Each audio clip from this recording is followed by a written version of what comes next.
meus amados irmãos, graça e paz da parte do nosso Senhor e Salvador Jesus Cristo. Estamos aqui em mais uma mensagem da nossa série Meditando na Palavra, que é uma série que virá todos os domingos de manhã, para a gente começar a nossa semana pensando um pouco melhor na vida, na recomendação que a Palavra de Deus nos dá, naquilo que Deus tem para nós todos os dias. O interessante é que a Bíblia ela é muito prática, ela é muito viva, muito atual. Todos os dias, todos os tempos, todas as fases, todas as eras estão debaixo da sua previsão. Basta apenas ter um olhar sensível, atento, e a gente sempre encontra respostas, sempre conseguimos ouvir a recomendação de Deus nos seus versículos, nas suas sentenças. Mas essa sensibilidade, essa atenção, muitas pessoas, interessante que muitas pessoas falam, olha, eu leio a Bíblia e não entendo nada. Mas aí eu fico me perguntando se essa pessoa tentou uma vez, duas vezes, depois parou, ou se ela continuou, se ela perseverou, tentando realmente olhar, ver alguma coisa. A palavra de Deus, ela fala para todos, mas nem todos param para ouvi-la. Talvez o problema seja esse. Realmente ouvir, escutar, parar, prestar atenção. A Bíblia fala dela mesma. Ela fala que a palavra é viva e eficaz. Uma palavra viva, ela é dinâmica. Ou seja, é quase uma coisa pessoal que pressupõe relacionamento. E isso nos aponta para um caminho. Relacionamento com a palavra de Deus. Conversar com Deus na Bíblia. Assim é que aqueles versículos se abrem, desabrocham para a nossa vida prática, nos dando assim as respostas que nós precisamos. Hoje, nós vamos falar sobre uma coisa que a maioria das pessoas, elas não sei se não lembram de buscar, ou se talvez não tenham percebido ainda, né? A gente vai falar de equilíbrio, a capacidade de se harmonizar. E Deus, ele fala muito de equilíbrio, mas tem um versículo que de modo especial eu gosto de apontar quando eu vou falar de equilíbrio, que é o Salmo 27, versículo 4. É um versículo que eu gosto demais pela substância dele. E fala assim: uma coisa pedi ao Senhor e a buscarei, que possa morar na casa do Senhor todos os dias da minha vida, para contemplar a formosura do Senhor e inquirir no seu templo. Eu costumo dizer que nós devemos pegar o versículo e desmontar ele em partes e ir interpretando, elucidando cada parte. E o interessante é que ele começa assim: uma coisa pedi ao Senhor e a buscarei. Aqui, a mensagem do equilíbrio já é muito forte. Evidente que devemos confiar plenamente no Senhor, que devemos colocar as nossas vidas nas mãos do Senhor, que devemos buscar a presença do Senhor e deixar com que o Senhor trabalhe nas nossas vidas. Isso tudo é muito verdade. Mas ele fala uma coisa, pedir ao Senhor. Primeiro, uma coisa: objetividade. Saber o que quer. E muitas pessoas, quando entram na presença de Deus, até mesmo em oração, falam de mil e uma coisas. Ah, mas é o Espírito Santo que move. Calma. Existem pessoas que entram na presença de Deus em oração, às vezes, movidas pela ansiedade do momento, pelo sentimento, pela tristeza, pela situação que vivem. E, normalmente, pessoas assim, devido à situação, não encontram uma conexão tão fácil com o Espírito Santo. E assim, o que acontece? Falam de mil e uma coisas e não tem uma objetividade. E equilíbrio fala muito de objetividade. E o interessante é que ele fala, eu pedi uma coisa ao Senhor e a buscarei. Ou seja, ele sabe que existe uma faixa de equiparação em que eu tenho que buscar ao Senhor, mas eu também preciso ter o meu esforço, a minha busca, a minha peleja. Eu também preciso ir atrás desse objetivo. Eu não posso somente... Porque tem uma coisa, meu irmão, minha irmã, quando você consagra o seu objetivo a Deus e você vai atrás, Deus se torna teu aliado nessa conquista. Mas aí, quando você, Senhor, eu quero aquilo, Senhor, eu quero aquilo. Bom, pelo menos você sabe o que quer, já é um ótimo começo. Mas se você fica passivo dentro do teu objetivo, se você fica passivo dentro do teu desejo de conquista, será que você está manifestando real desejo daquilo? Eu costumo muito usar os exemplos de relacionamentos. A pessoa ora, buscando um companheiro, uma companheira, mas ele ora e fica assim, numa clausura, né? Não sai de casa, fica numa rotina e tal, não faz uma visita a uma igreja. Eu não estou dizendo com isso que você deva, não, o cara vai para a igreja para muito, não. Mas é porque quando você entra em equilíbrio com o seu objetivo e com Deus, você começa a perceber que as engrenagens da vida se movem melhor para quem entende essas engrenagens. É a mesma coisa da pessoa, eu estou procurando um trabalho e não vai procurar. Está procurando só pedindo a Deus, mas não vai atrás efetivamente, quando na verdade a oração, ela favorece a tua procura.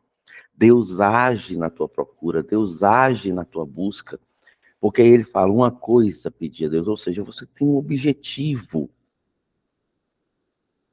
Então, voltando ao relacionamento, olha, eu tenho um objetivo de ter um relacionamento, então se mova dentro desse objetivo.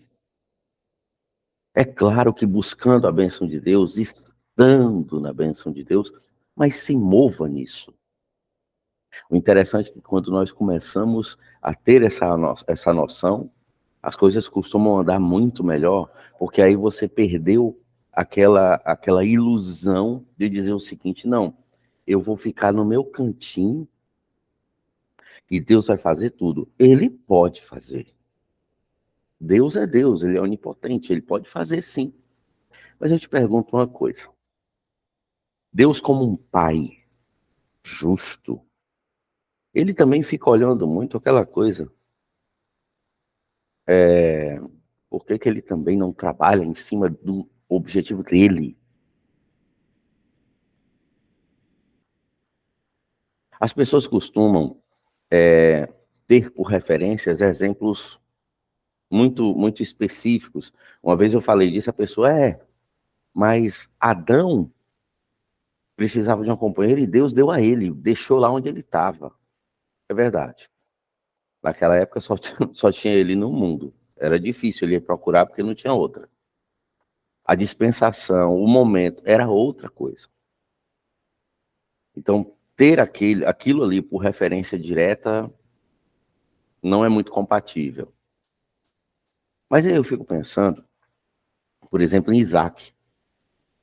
Isaac também foi o pai dele, né, que disse assim, olha, Eliezer vai buscar vai buscar uma noiva, uma mulher para o meu filho Isaac.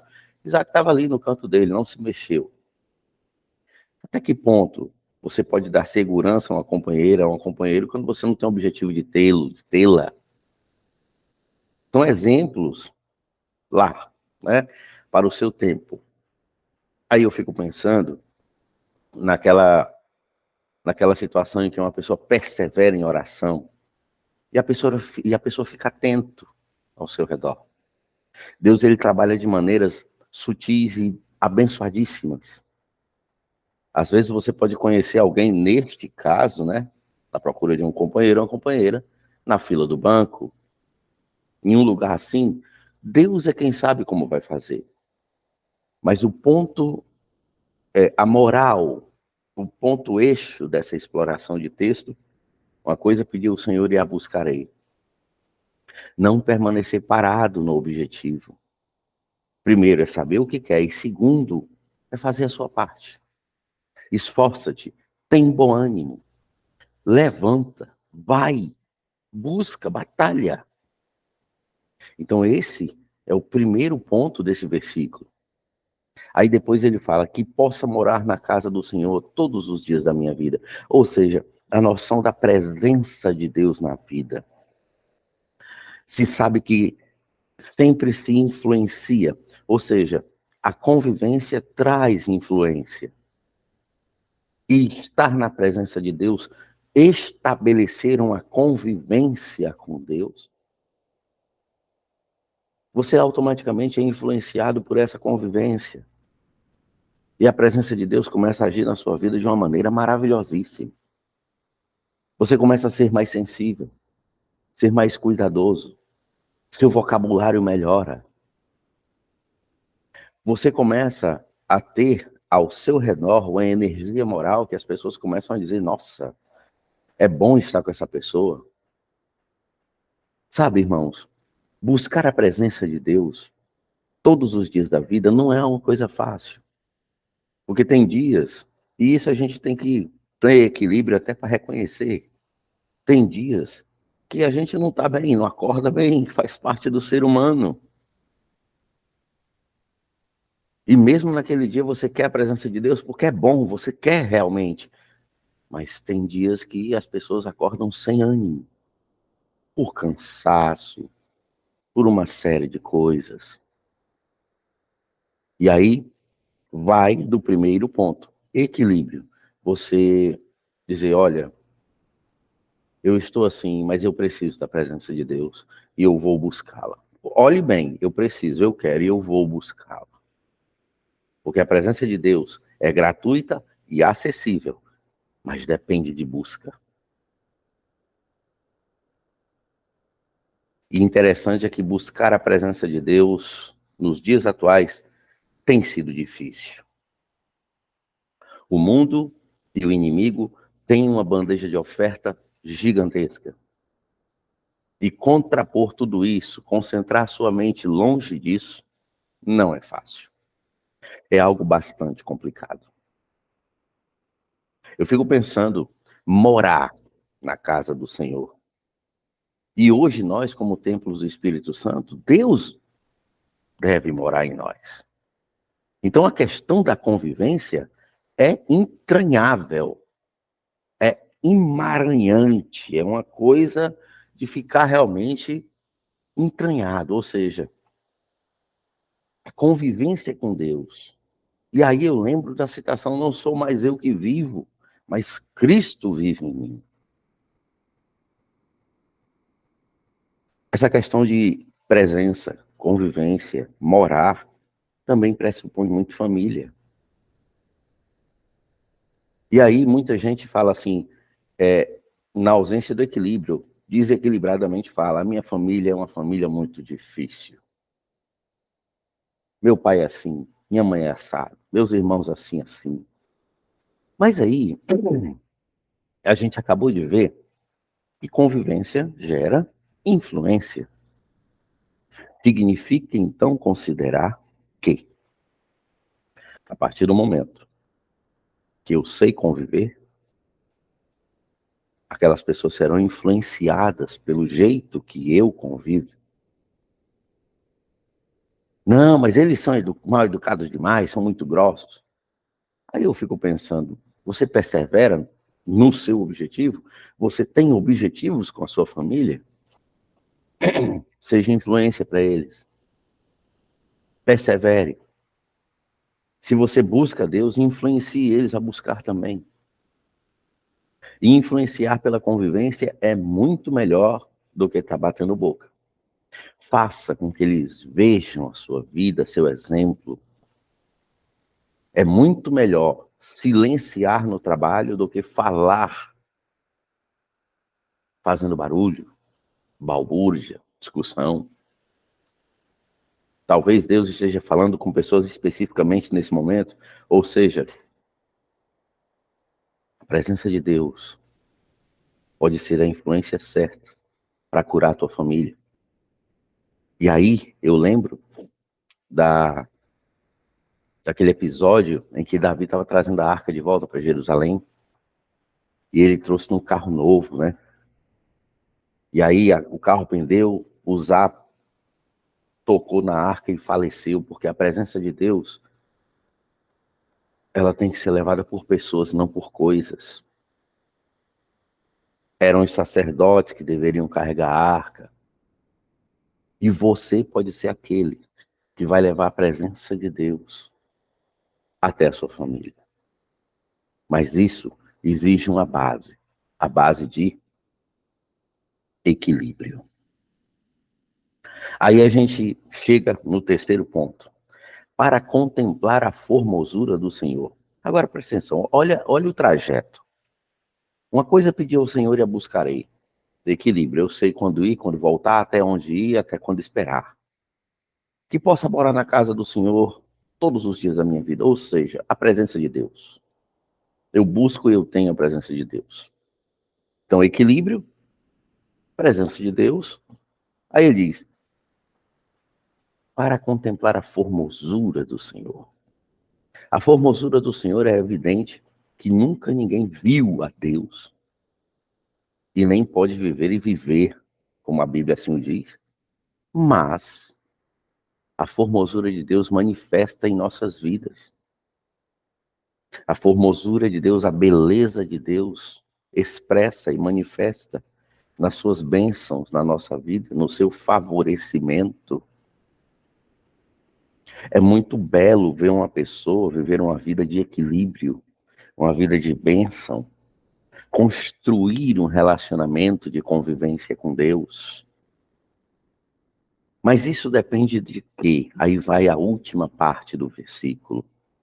E inquirir no seu tempo. Inquirir, estou inquirindo, perguntando, investigando, buscando, aprendendo. Buscar conhecimento de Deus e sabedoria. Eu acho interessante que a maioria das pessoas considera o culto de ensino, por exemplo, um culto menos interessante. Tem pessoas que acham isso. E a Bíblia de capa a capa professa que a sabedoria é excelente e que Deus se agrada. Lá em Tiago, capítulo 1, versículos 5 e 6, fala: se algum de vós tem falta de sabedoria, peça a Deus, que a todos dá liberalmente, não lance em rosto a ser dada, peça, porém, com fé, não duvidando. Porque quem duvida é semelhante à onda do mar, que é levada de uma para outra parte pelo vento.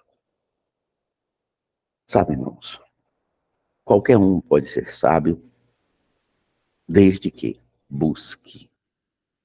Olha bem, pede e busca. Busca em Deus, pedindo equilíbrio. Ah, então quer dizer que a sabedoria pode ser gerada do equilíbrio? E o equilíbrio pode ser gerado da sabedoria, também formando um círculo virtuoso. Neste salmo, neste versículo, nós vemos a riqueza da palavra de Deus, nos falando sobre uma série de coisas, mas que tem o alicerce aonde? No equilíbrio. Aí eu fico pensando, você tem equilíbrio, você tem... E quando eu falo de equilíbrio, nossa, o equilíbrio abre um leque, autocontrole, pensar antes de falar, para não falar besteira, não se comprometer, não é? Não ser precipitado, esperar as pessoas falarem para você ver, não, agora eu sei o que é que eu vou dizer, então eu vou esperar primeiro. Tem muita coisa que está dentro do equilíbrio, mas basicamente nós precisamos ter a noção de conviver com Deus e com nossos irmãos em harmonia. Isso seria uma definição bastante plausível para equilíbrio. O que eu mais penso e o que eu mais cogito é que chegue um dia em que os pregadores, em que os pastores, eles falem de equilíbrio como uma recomendação doutrinária, moral, para que as pessoas realmente saibam viver, tenham um desenvolvimento de caráter e não façam da palavra apenas instrumento de movimentação emotiva, não, mas um instrumento de transformação real da pessoa, da personalidade. Escolher melhorar é algo pertinente ao equilíbrio. Escolher, escolher não vacilar, escolher não pecar, escolher o que é melhor, escolher pensar melhor. E muitas vezes o equilíbrio é manifesto quando você aprende a dizer não a coisas, a propostas, a pessoas, a negócios. Eu quero fazer uma pergunta para você. Você sabe dizer não? Você se considera uma pessoa equilibrada? Essa semana que está acabando, você disse não quantas vezes para pessoas? Aí é possível que algumas pessoas, eu não sei dizer não. Vamos treinar o equilíbrio então. Porque quando você diz muito sim para as pessoas, o não vem para você na vida. E a tua vida começa a ficar difícil, pesada, cansativa. E começa a obstruir uma série de coisas na sua vida. Meu irmão, minha irmã, estamos começando mais uma semana. Vamos começar essa semana com esta noção. Equilíbrio. Porque é uma recomendação forte do Evangelho. Porque é uma ponte vigoroso da palavra de Cristo. Uma coisa pedi ao Senhor e a buscarei, que possa morar na casa do Senhor todos os dias da minha vida, para contemplar a formosura do Senhor e inquirir no seu templo. Eu fico pensando que o salmista, quando escreveu este salmo, passava por um momento em que precisava muito, muito demais da presença do Senhor. Eu costumo, quando eu estou orando, dizer para Deus que realmente a maior das necessidades do homem é a misericórdia dele, e buscar essa misericórdia é estar na presença. Aí eu fico pensando que o salmista deveria estar justamente nesse momento, um momento de clamor. Peça a Deus equilíbrio, sabedoria. Tenha essas medidas comportamentais com Deus e com os teus irmãos. E você verá que a sua vida vai ganhar um novo direcionamento, um novo vigor, um novo brilho. E você verá que Deus se manifestará de um jeito maravilhoso na sua vida. Deus vai te abençoar poderosamente. Deus vai te abençoar poderosamente. Confie, acredite. Meu irmão, minha irmã, tenha uma excelente semana. Que Deus te abençoe rica e poderosamente. E que o equilíbrio advindo de Deus e a presença de Deus estejam na tua vida em todos os momentos dessa semana. É o que eu te peço e é a palavra que eu lanço sobre a sua vida. Em nome do Senhor Jesus Cristo. Amém.